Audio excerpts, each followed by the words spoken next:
Bienvenue à l'épisode 1 du podcast TRF.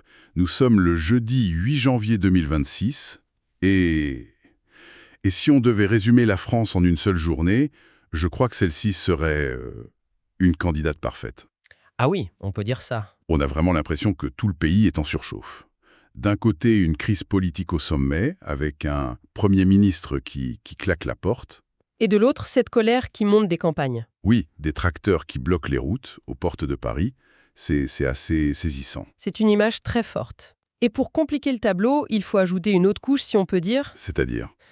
À Paris même, au milieu de cette double tempête, politique et sociale, la vie, elle semble continuer comme si de rien n'était. Ah oui, c'est vrai.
C'est le coup d'envoi des soldes d'hiver, les festivals de lumière attirent les foules.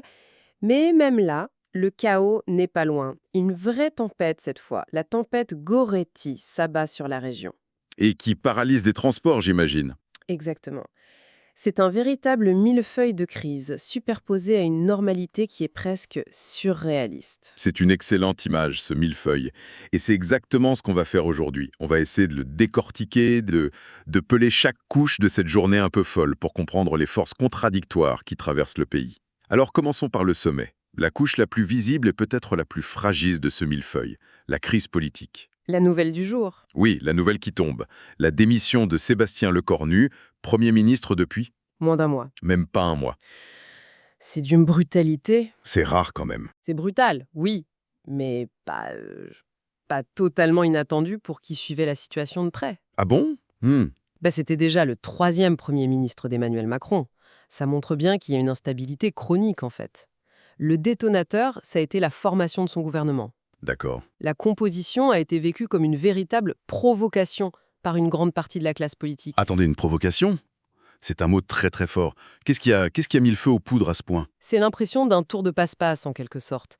Les analyses dans la presse parlent d'un recyclage aux 2/3. Un recyclage. Oui. En clair, on a changé quelques têtes, mais on a gardé l'essentiel de l'équipe précédente. Et ça a été la goutte d'eau. La goutte d'eau pour qui? Notamment chez les Républicains, le parti de centre-droit. Leur soutien était absolument crucial pour avoir une majorité. Et ils ont dit non. Ils se sont sentis floués et ils ont retiré leur appui. Sans eux, le gouvernement était mort-né, tout simplement. Et le président Macron, dans tout ça, il se retrouve complètement seul au milieu du jeu de quilles. C'est ça.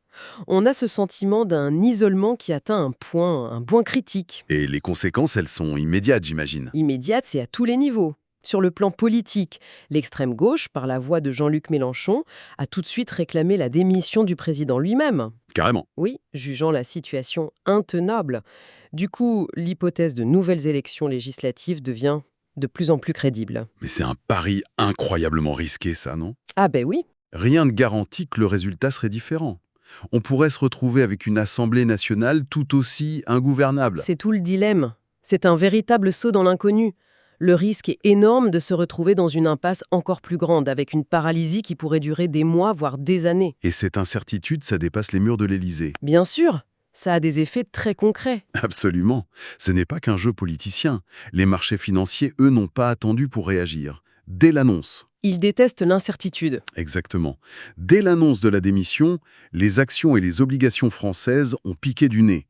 L'instabilité politique, ça a un coût économique direct. C'est le signal que la confiance est rompue. Pas seulement politiquement, mais aussi économiquement.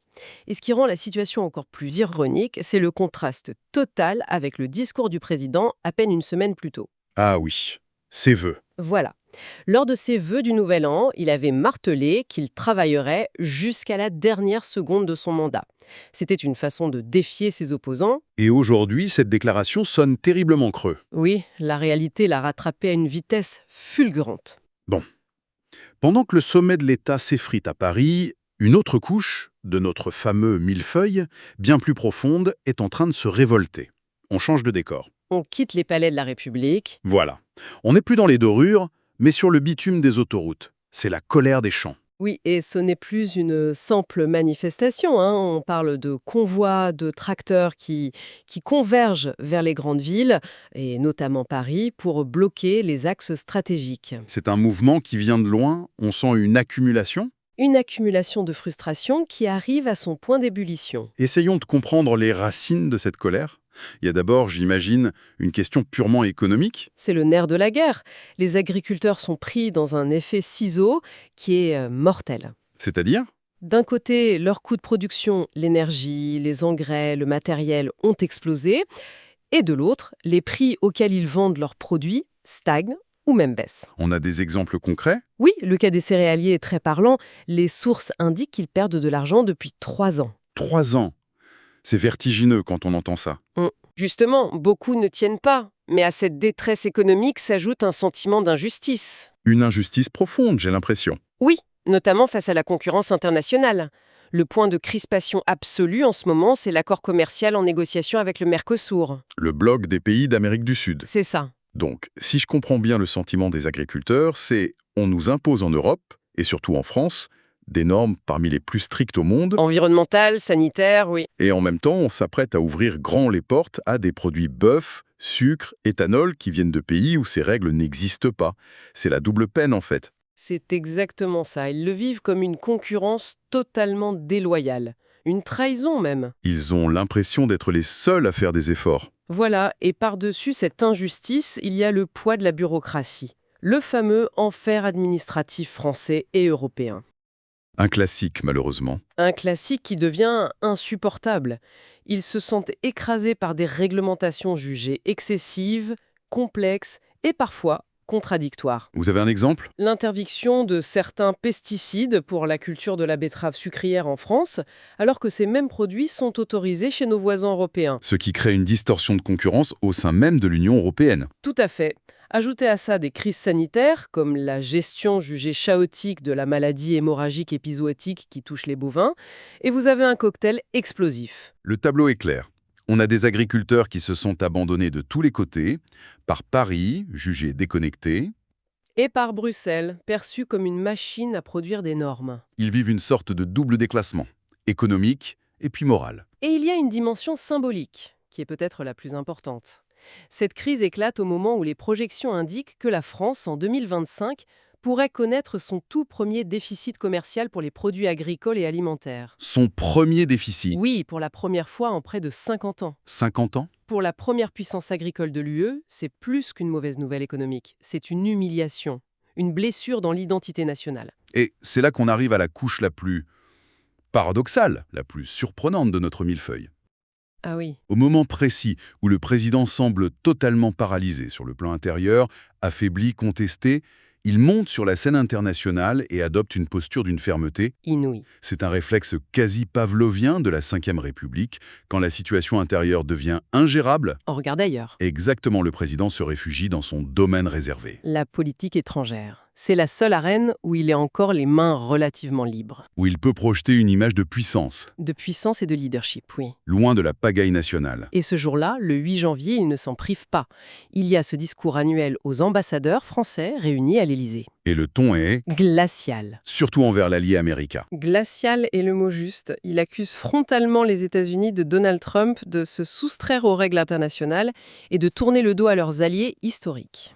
Ce sont des mots d'une violence diplomatique rare entre Paris et Washington. Très rare. Mais ce sont des accusations gravissimes. Concrètement, sur quoi il s'appuie pour dire ça? C'est pas juste des mots en l'air. Non, il donne des exemples très précis. Il cite l'intervention militaire américaine au Venezuela et la capture du président Maduro. Une action condamnée un peu partout. Oui, comme une violation flagrante du droit international. Il évoque aussi les déclarations surréalistes de Trump sur sa volonté de racheter le Groenland au Danemark, Ah oui, cette histoire? comme une simple transaction immobilière. Et il dresse une liste, le retrait américain de 66 organisations et traités internationaux. Donc face à ça, Face à cet unilatéralisme décomplexé, Macron tente de positionner l'Europe, et la France en son cœur, comme la dernière gardienne du multilatéralisme. c'est une stratégie fascinante. On pourrait y voir une tentative de reprendre de la hauteur, de changer de sujet aussi, peut-être. C'est tout à fait ça. Proposer aux Français un autre récit que celui des crises internes à répétition. C'est une manière de dire, regardez, à l'intérieur c'est le chaos, mais la voix de la France porte encore dans le monde. Je suis encore capable d'agir. De peser sur les grands équilibres mondiaux. C'est un levier de pouvoir essentiel pour un président affaibli. D'accord. Mais revenons sur Terre, ou plutôt sur le pavé parisien. D'accord. Parce qu'au milieu de tout ce fracas, la crise de régime, les tracteurs, les grands discours, il y a des millions de gens qui vivent leur vie. Et leur principale préoccupation ce jeudi-là, c'est peut-être... De trouver la meilleure des marques pour un manteau. Voilà. C'est ce qui rend cette journée si représentative de notre époque. Les contrastes sont absolus. D'un côté, le drame politique et social. De l'autre, le coup d'envoi des soldes d'hiver. Un rituel consumériste majeur. Et la ville est aussi remplie d'événements qui n'ont rien à voir avec l'actualité brûlante. Il y a le salon de la plongée à la porte de Versailles. Le salon de la plongée pendant que le gouvernement boit la tasse. L'ironie est assez savoureuse, il faut l'avouer. L'ironie est parfaite. Et ce n'est pas tout, hein. Des festivals de lumière enchantent le parc floral et le jardin d'acclimatation. La vie continue. Et le Grand Palais propose une expérience musicale immersive autour du rappeur Nio. La vie culturelle, festive, elle continue, comme dans une bulle. Mais même cette bulle est sur le point d'éclater. Exactement. Parce qu'une dernière couche vient s'ajouter à notre millefeuille. Une couche bien réelle et très concrète.